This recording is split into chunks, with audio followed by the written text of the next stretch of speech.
Howdy folks, welcome back to my channel. This video is a response to a bunch of your questions. So not too long ago, I posted a video about changing the LED in an effect pedal. I'll put it up over here if you haven't seen it.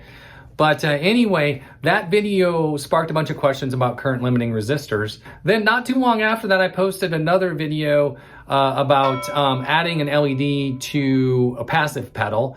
And again, that one, I got a whole bunch of questions about the current limiting resistors, a whole bunch of comments about it. So today's video, I'm just gonna dive into it and show you what they do and what value you should use.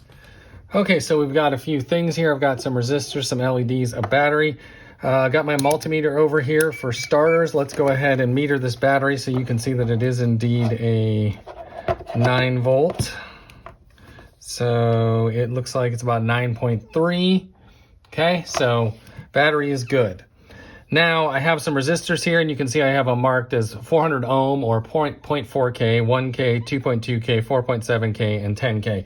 First things first, let's take our battery. Let's connect black to negative, red to positive, and now we have a 9 volt signal right here. Okay, now for starters, let me show you why you need a current limiting resistor at all.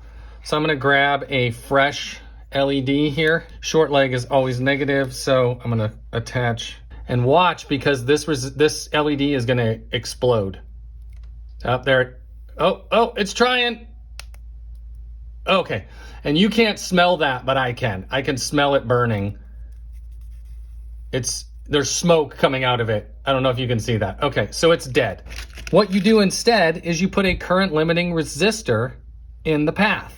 The negative I'm gonna hook to this little short cable here, and then this is gonna give me a place to try these various current limiting resistors. So let's do that. Let's go ahead and put that in between the 9 volts and the LED, and what do we see?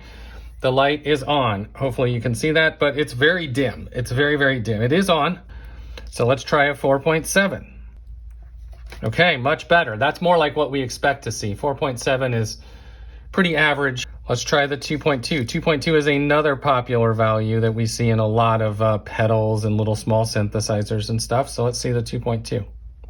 Okay, definitely brighter. Hopefully the camera can see that, but definitely brighter. Let's try the 1K. Brighter yet. Again, hopefully you can see this. Brighter yet, but 0.4K or 400 ohm, however you'd rather think about it, should be pretty bright. Oops, if I can get it, there we go. Very bright, so that's a heck of a lot brighter. And again, I'm not sure if the camera can pick that up. In this particular LED, I would probably use the 1K resistor like that. Okay, so that means I can use a 1K resistor with every LED ever, no problem, right? Wrong. That looks like it's clear, but it's not. I'll show you. This is another green LED, okay? So let's hook this LED up here and here, and we can see, maybe, there we go. We can see that is significantly brighter than the other LED. Okay, let's go back to the other one. Not near as bright. So there's no standard of how bright an LED is. So if I'm using brand X, I might think a 1K resistor looks great with brand X. But then if I switch to brand Y, I might think a 4.7K resistor looks a lot better with brand Y. In fact, let's try that. Much more pleasing. Still pretty bright, but much more pleasing. So this one, we might want to go with a 10K. None of these are harming the LED or the resistor or the battery, because this is just a normal circuit. There we go. I think that looks a lot better. So if I was using this brand of LED, I'd probably use a 10K resistor. If I was using this brand of LED, I'd probably use a 1K resistor. So with the green one, you really remember we liked the 1K. So I'm going to grab the 1K here and see how the 1K looks on the yellow. Okay, so now we've got the same brand of LED, and on this one, the 1K, look how bright it is. And now if I go back to the green one, not anywhere near as bright.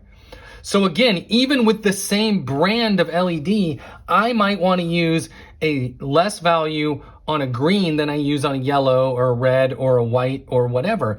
But here's the thing, and here's the part where people get way too concerned about this. It's not going to hurt the LED. The LED is made to be able to handle quite a bit of voltage variance. And I'm going to show you one other thing, because I get this question a lot too. People say, why are you putting on the positive? Shouldn't the resistor come before? No, it does not matter. I will show you. Let's try it, okay? So there you see, it doesn't matter. The resistor can come before the LED or after the LED. It doesn't matter. But the one thing that does matter is LEDs are polarized. So if I hook this LED up backwards, if I hook this side here and this side here, we get nothing. The LED doesn't work at all. So there you have it, folks. Hopefully that illustration helped you see it and kind of understand what current limiting resistors do. And, you know, don't overthink it. Just put a resistor there and it's probably going to work. To further complicate things, some manufacturers will put a spec sheet in with the LED and say, you know, here's the resistor the current limiting resistor values. But if you look at that, what that's doing is it's the minimum resistor value. So it's saying like you have to have a, you know, might say like 50 ohm. It's saying you have to have a resistor that's at least 50 ohms so you don't blow the LED. It's not saying you have to use a 50 ohm resistor. You could use a 500 ohm or a 1K or 2.2K with that and it's going to be just fine. So anyway, there you go. If you like what I do on this channel, please give this video a like. Appreciate you and see you guys soon.